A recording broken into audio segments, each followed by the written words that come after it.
જેવો પકવાન રેડી થઈ ગયું છે. પોપકોર્ન બનાવે છે. તો વિજયભાઈ કોક કઈ છે વિજય ભાગલો.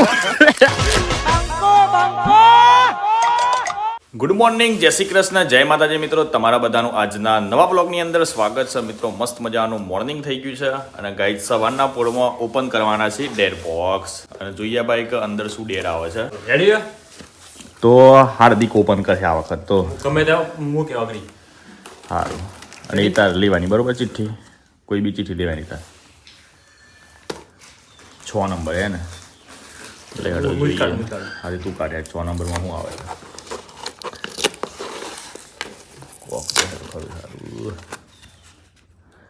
ખેતરમાં જઈને ખાવાનું બનાવવું. એટલે આ પાછું સિમ્પલ આવી લે. ખેતરમાં જઈને ખાવાનું બનાવવું. મને લાગે છે જેટલી પણ ખાવાનું લખેલું છે ને એ બધું પહેલાં આવી જાય અને પછી ભારે ભારે ચેલેન્જો પસા હે. તો આ તો સિમ્પલ આવ્યું છે, ખેતરમાં જઈને ખાવાનું બનાવવું. તો પછી કોમ કરીએ આપણે જેટલી પણ પેલા વિડીયોમાં કોમેન્ટ આવેલી છે ને એ બધી કોમેન્ટો ચેક કરી અને વ્યવસ્થિત આજે ખાવાનું બનાવીએ. ના હા એક જ ધંધો છે ખાલી. તો ગાઈઝ મસ્ત નાહી ધોઈ ખાઈને આપણે આવી ગયા છીએ લોકેશન પર રીલ બનાવવા માટે. આજે આપણે કોમેડી રીલ બનાવવાની છે. અત્યારે હાલમાં બોર્ડની એક્ઝામ ચાલુ છે એ રિલેટેડ બનાવવાની છે. હું, હાર્દિક અને પપ્પા 3 જણા છીએ મારા ભાઈ ટીમની અંદર. બરાબર, તો લેડો આપણે બધા કોસ્ચ્યુમ લાવ્યા છે તો મસ્ત પહેરી દઈએ. અને આપણે હવે અન્નાપુરમાં ચેલેન્જ આવેલી છે કે ખેતરમાં જઈને જમવાનું બનાવવાનું. એટલે આપણે બનાવવાના છીએ સાંજે. પહેલાં આપણે બધા મિત્રોની કોમેન્ટો ચેક કર્યું અને જે 1-2 મિત્રોએ કોમેન્ટે કરેલી છે કે ભાવાજી તમે અમારી કોમેન્ટ તમારા વિડીયોની અંદર લો તો આપણે એમનું નામ પણ લઈશું. ગાઈઝ મને બનાવ્યું છે ડોંગી બાબા. એટલે મને છે ને આજે મારા પપ્પા બરોબર મારવાના છે. બરાબર, તો લેડો તમને થોડું ઘણું BTS બતાવીએ. ગાઈઝ રીલ બનાવીને આપણે નીકળ્યા છીએ ઘેર અને ગાડીમાં એક સામાન્ય ફોલ્ટ આવેલું છે મારા ભાઈ. તો એ આપણે મિસ્ટેકને છે ને સુધારી દેવી પડે ઘેર જઈને. એસીની હા એસીની બરાબર. ઘેર જઈને જોઈએ વિડીયો અને જાતે જ નિરાકરણ કરીએ. નિરાકરણ લાવી દઈએ. બરાબર, એટલે તમને બધાને શીખવા મળે. કદાચ કોઈના જોડે ગાડી હોય ને તો ખબર જ હે, પણ જેના જોડે ગાડી ના હોય તો એને છે ને એડવાન્સ નોલેજ મળી જાય કે આવું પ્રોબ્લેમ આવે તો એનું સોલ્યુશન કઈ રીતે લાવવું. એ અમારા ગામની મોટામાં મોટી કેળ નહીં લે નહીં તારી કે સિઝન પૂરી થઈ ગઈ. સોસ અરે હા લે ચાપ પૂરો થઈ ગયો છે. બિચારો ઉંમર થઈ ગઈ લાગે છે કેળોની. ગાઈઝ ભાઈને બરાબર શરદી થઈ ગઈ છે. ભાઈ તો જુઓ કોક કરે છે.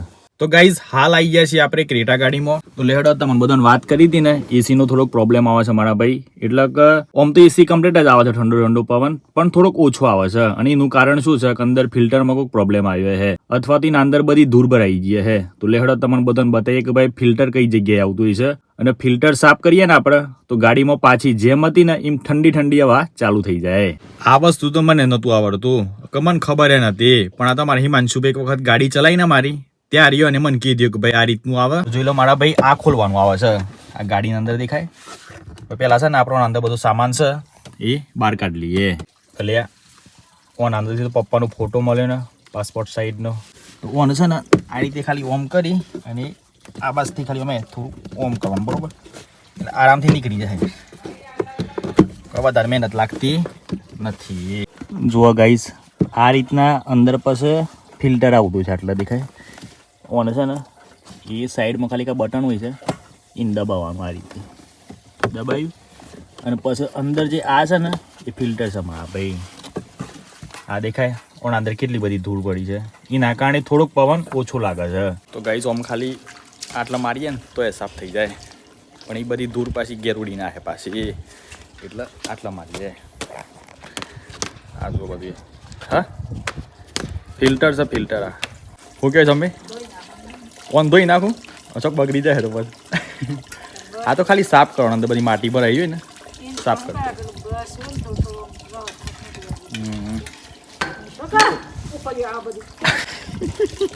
આ તો શું ભાઈ ફિલ્ટર 4 જગ્યાએ મારવું પડે ત્યાર બધી ધૂળ નીકળે. ફિલ્ટર મસ્ત સાફ થઈ ગયું છે. લેડો પાછું તું એ ઊભા રહી દઈએ. ગાઈઝ ફિલ્ટર કમ્પ્લીટ લગાવી દીધું છે અને આપણે ગાડી ચાલુ કરીએ. અને મારા ભાઈ ગાડી ચાલુ કરીએ અને પછી પણ જો ઠંડી હવા ઓછી આવે ને તો બીજો એક રસ્તો હોય છે એ આપણે પહેલાં બતાવી દઈએ. તો ગાઈઝ બીજો રસ્તો શું છે એ હું તમને બધાને બતાવું. તો પહેલાં છે ને આપણે બોનેટ ખોલી નાખવાની. જુઓ એ આ રીતે બોનેટ ખોલી પહેલાં હતા કમ્પ્લીટ ભરાઈ જ દેવાનું. ભૂલથી સટકી જાય ને તો આપણને જાથી વાગે. એટલે હેડો આમ આપણે શું વસ્તુ જોવાની છે એ બતાવી દઈએ તમને. તો જોઈ લો મારા ભાઈ, કુલન્ટ ઓછું છે. ઓના કારણે અંદર ઓછો ઠંડો પવન આવતો હતો. તો લેહેડો આપણા જોડે પડી જ છે કુલન્ટ, તો મેં નાખી દઈએ તાને. તો ગાઈઝ હવે નીકળે છીએ આપણે રેસીપી બનાવવા માટે, અને આજે આપણે બનાવવાનું છે દાલ પકવાન. તો લેહેડો બે મિત્રોની કોમેન્ટ લગાતાર આયા કરે છે કે બાવાજી તમે તમારા બ્લોગની અંદર મારું નામ લે, અમારી કોમેન્ટ વાંચો. તો પહેલી કોમેન્ટ છે બાવાજી લખી છે પણ ભાઈ એ બાવાજી વિડીયોમાં મારું નામ લો, યશ ગોસ્વામી પ્લીઝ ભાઈ. યશભાઈ કેમ છો, મજામાં છો ને? જોઈને ભાઈ તમારું નામ લઈ લીધું આજે. સોરી ભાઈ, અમુક સમય ભૂલી જવાય છે એના કારણે. બાકી બીજા ભાઈએ પણ કોમેન્ટ કરી દે છે કે ભાઈ મારું પણ તમે કોમેન્ટની અંદર નામ લો. અમિત રાઠોડ નામ છે ભાઈ. આજે પણ કોમેન્ટ વિડીયોમાં ના લીધી, ભૂલી ગયા? કેમ જાઓ છો? ભૂલી કેમ જાઓ છો? સારું વસવામાં તકલીફ પડે છે યાર. ચકુબેન કોક કરે છે. એટલે ચકુબેન શું કરો છો તમે? ગાઈસ મમ્મીની ટેકનિક જુઓ, માથા તગારું છે અને એમની તકિયા છે નહીં કમ્પ્લીટ. અમે ખુલ્લે હા ડોક દીધું ગાઈઝ. હાર્દિકભાઈ આવું છે એવું જ લાગે છે કે જોણી શક એડવેન્ચર પર નીકળે એવું લાગે છે. ચાલ હડે એટલે ભાઈ જોડા ગાડી ચાલુ કરો. અમે આપણી પાસે હેવી ડ્રાઈવર છે, મોટા ટ્રકના ડ્રાઈવર છીએ આપણે, મોટી ગાડીઓના.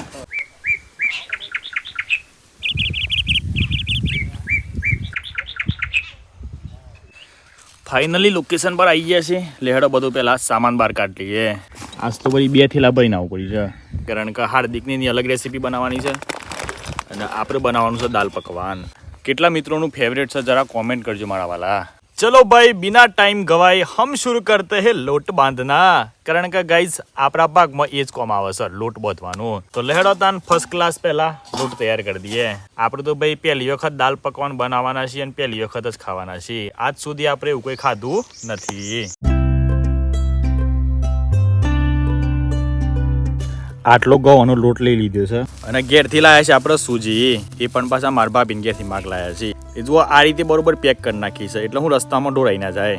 આ પેકિંગ જોઈને મને એક વસ્તુ યાદ આવી કે જ્યારે મારમાં જીવતો હતો ને ત્યારે એને પૈસા માગ્યા ને તો મારમાં શું કર્યું ખબર છે? હાડી પહેરેલી હોય ને તો હાડીના છે કોમ ખૂણામાં આ રીતે મેં એના બધા સિક્કા બોધેલા હોય, 5 રૂપિયા 10 રૂપિયા એ બધા સિક્કા છે ને આમ હાડીને બોધેલા હોય અને બધા મેં ગોટ સોર એમ કે લે બેટા પૈસા વાપર. એટલે આ જોઈને મને એ વસ્તુ યાદ આવી ગઈ. સોજી આપણે ભાઈ યુટ્યુબ પરથી વિડીયો જોઈને જ બનાવીએ છીએ, એટલે એના અંદર તો મેદાનો લોટ નાખ્યો હતો. પણ એવું કહેવાય છે કે ભાઈ મેદાનો લોટ શરીર માટે સારો નથી, એટલે આપણે નાખતા નહીં. ગવાનો લોટ અને સૂજી એકલું રાખીએ છીએ. અને અમે પાછું આપણે ક્યાંય મેદાનો લોટ નહીં.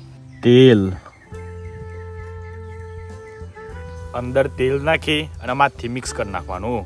આમ તો જનરલી આપણે વિડીયો જોયું હતું ને એના અંદર શું બતાવ્યું હતું ખબર છે? ગરમ તેલ કરીને પસંદર નાખી દઉં, પણ ચાલે આપણે ઠંડુ નાખીએ તો શું કેવું યાર. દાલ પકવાન તો એક નંબર જ આવવાના છે ભાઈ, કારણ કે અમે ભાઈ છે ને દાલ બનાવવામાં તો એક નંબર જ છે હાર્દિકભાઈ. આ જુઓ જેવો લોટ બતાવ્યો હતો ને વિડીયોમાં એવું થઈ ગયો વગર કીધું.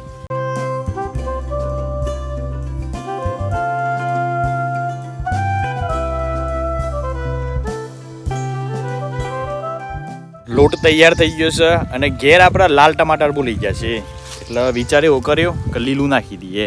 હાર્દિક ક્યાં તો નાખીએ, કારણ કે હાર્દિક મેન શેપ છે આપણે. ચાલશે? ઓકે. તો લેહડો ભાઈ આપણે ખેતરમાં ટોમેટી વાયેલી છે, તો એક મોટું જોઈને ટોમેટું લઈ લઈએ. આ જ લઈ લઈએ બરાબર, એક તો ઘણું. જોઈ લો ભાઈ. તો ગાઈઝ અત્યારે આપણે દાલ મખની વઘારવાની છે. તો ગાઈઝ અત્યારે આપણે ચણાની દાળ વઘારવાની છે. તેના માટે આપણે પેલા બધો વઘાર, ડુંગળી, લીલા મરચાં અને ટોમેટું બધું રેડી કરી નાખ્યું છે. તો ચલો વઘારી દઈએ.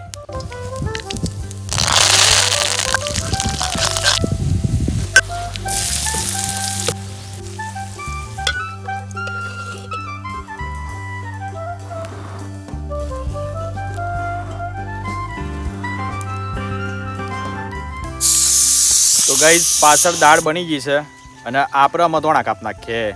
એટલે શું કહે ડટ્ટુ શું કાઢ નાખ્યું લે? અરે યાર લે ભાઈ એ કાંડ કર્યો. ભાઈ લોચા માર્યા લોચા. કર્મ કરને જાતા હું और कांड हो जाता है. એવું ગરમ પવન ખાવાનું આ ખરું લે. ગાઈઝ દાલ પકવાનમાં દાલ રેડી થઈ ગઈ છે, આમ ખાલી પકવાન બનાવવાના બાકી છે. એટલે જોઈ લો ભાઈ તેલ અંદર રેડી દીધું ત્રાસકની અંદર આમ થોડી વારમાં તેલ ગરમ થશે હા એટલે તરવાના છે આપણે વગાવાના નહીં તરવાના આલુ ચાલે ને? એક ફાવે બધું નાખ દો કબી એક કે બે હા એક કે બે આવું છે બધાને. એવું વાંધો નહીં હેડો તો લેડો ગાઈઝ બઢિયા પકવાન બનાવીએ તો ગાઈઝ આમ આપણે બનાવીએ પકવાન તો લોકો છે ને શું કરતા હોય છે ખબર છે ઢોકણીમાં પાણી લેતા હોય છે પણ આપણે લઈએ ઢોકણીમાં તેલ અને વધારે તેલ આવી ગયું તું આવતી લે તું મારું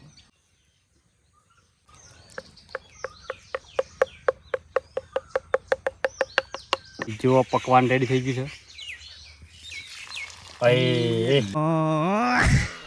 ભાઈ ભાઈ મજા કરી નાખ્યું બંકો આને કેવા ભાઈ આવું પકવાન કોઈ દિવસ જોઈશ તમે ગાઈ મને પણ આપણે હમ હવે આવું કહી લીધી આ પકવાન છે ભાઈ ભાઈ હે પકવાન ભાઈ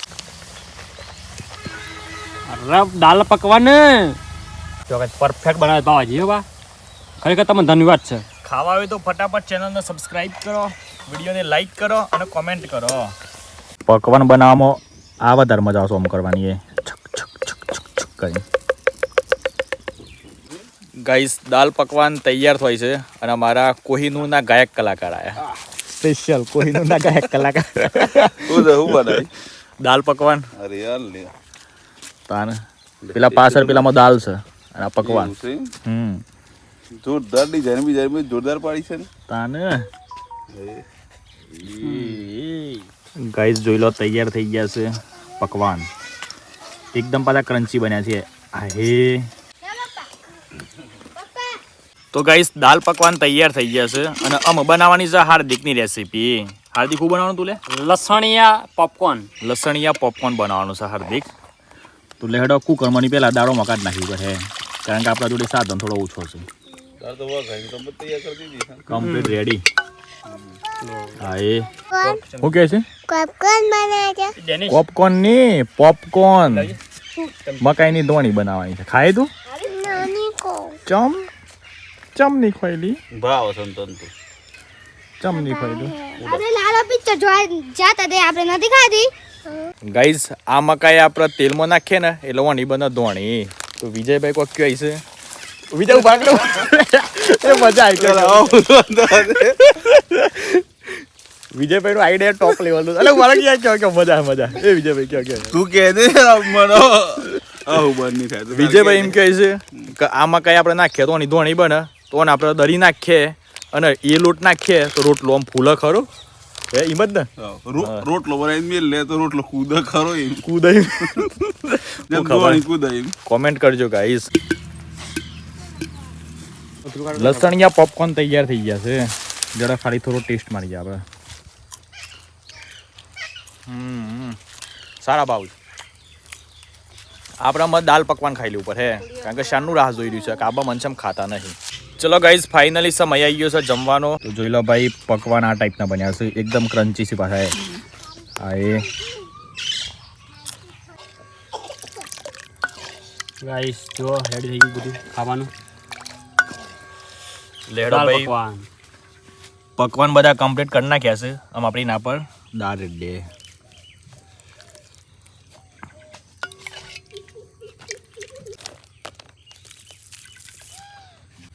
ચલો ગાઈઝ આમ આપણે દાલ પકવાન ખાઈએ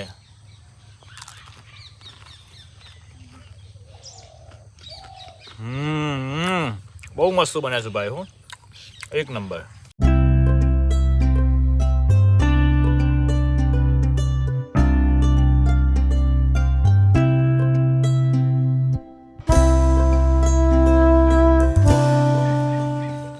તો ગાઈઝ મસ્ત દાલ પકવાન ખાઈ લીધા છે અને આજની ચેલેન્જ આપણે પૂરી થાય છે બાકી તમને બધાને વિડીયો ગમે તો લાઈક કરી દેજો ચેનલ પર નવા તો ચેનલને સબસ્ક્રાઇબ કરી દેજો બાકી મળીએ કાલના નવા વિડીયોમાં બાય ટેક કેર એન્ડ જય માતાજી